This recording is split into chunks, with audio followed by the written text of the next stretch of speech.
Um, Pause. how to get close to somebody is to get to a point where you can understand that ain't nobody thinking about you to that point, right? Because, like I said, people feel like they are a burden to other people. I don't want to burden somebody with this. What if they judge me?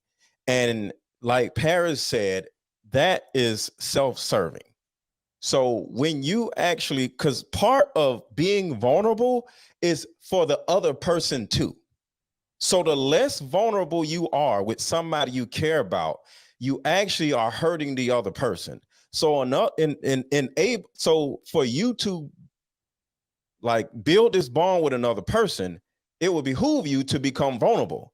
So before you do that, you have to let go of your fears and your apprehensions of being judged, because ain't nobody thinking about you. Ain't nobody finna just jump up and storm out the room because your bills are late or your mama died or you still thinking about this and that. Just say what you got to say, because in a lot of cases it opens a door for the other person to actually be vulnerable too. So how to be close to somebody is to let go of your fear and apprehension of being judged and thinking that you're a burden to other people, because if you are a burden to other people, they wouldn't be around you, so you're not. Go ahead, Paris. I got a little pushback on that because inherently we kind of taught that, and psychologically we respond that way in relationships.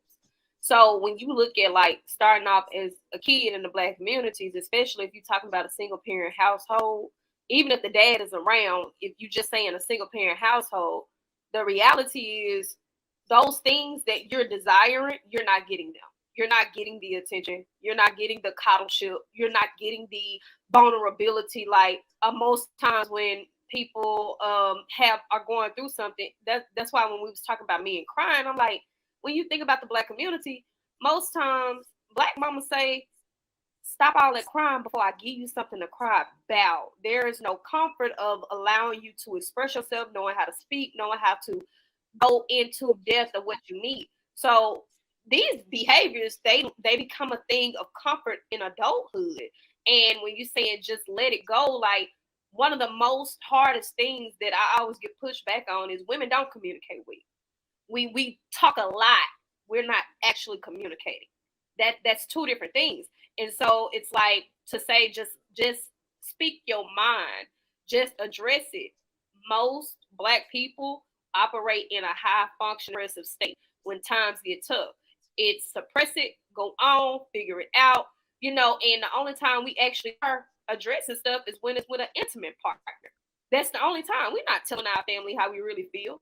We're not telling our friends how we really feel. We're not really going into anything for people because of preservation of relationships or feeling as if, we don't want to start conflict and things of that nature. So the only thing that I disagree with is just say what's on your mind, because we all know being vulnerable is very difficult.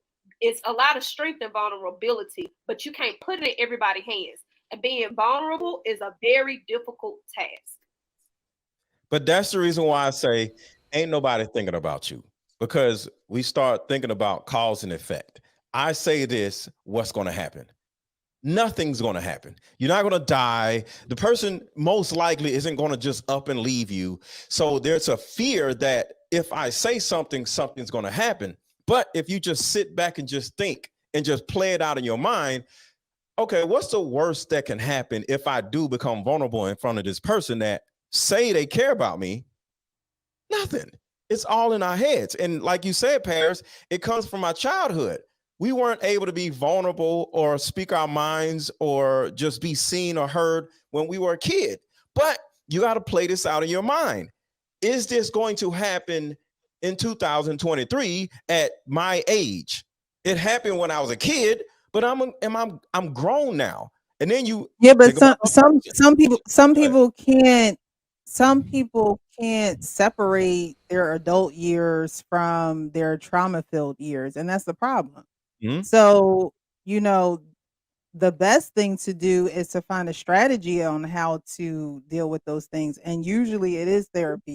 Usually it's actually getting close to someone who's not close to you so you can, have a little bit more of a broader Practice. perspective on what happened to you, what you went through, or whatever the case may be. So when you say, when you're a kid and you're told to hold it in, well, as an adult, that it doesn't get any better. You're still walking around with that stigma, and that's why you can't get close to someone else, because the same thing might have happened to them, and they're not getting close to you because they're still walking around with that. So I think people really need to practice how to let go of the things that, and when I say let go, I mean speak it, not let it go like, oh, it never happened or I'm not going to address it. No, you have to speak it out of your mouth. We have to learn how, and we have to practice how to speak things out of our mouth and actually feel the emotion that comes with speaking those things out of our mouth. Because if not, you're always going to shy away from doing it with someone you say that you care about, someone that you say that you love. So we have to get used to being uncomfortable. We have to get used to sitting in things that don't feel, good. But I want you to think about this. There's no worst case scenario when we're an adult when we become vulnerable. When you were a kid, if you speak out of line, you become vulnerable. You can literally get slapped. You can literally be told to go to bed without food. There were certain situations that can actually hurt you emotionally and physically when you were a child if you spoke out of line. As an adult, we all have a certain amount of either respect or understanding that the other person has the floor at a certain time versus being a child. Sometimes as a child, you can't say nothing. You're going to get slapped in the mouth.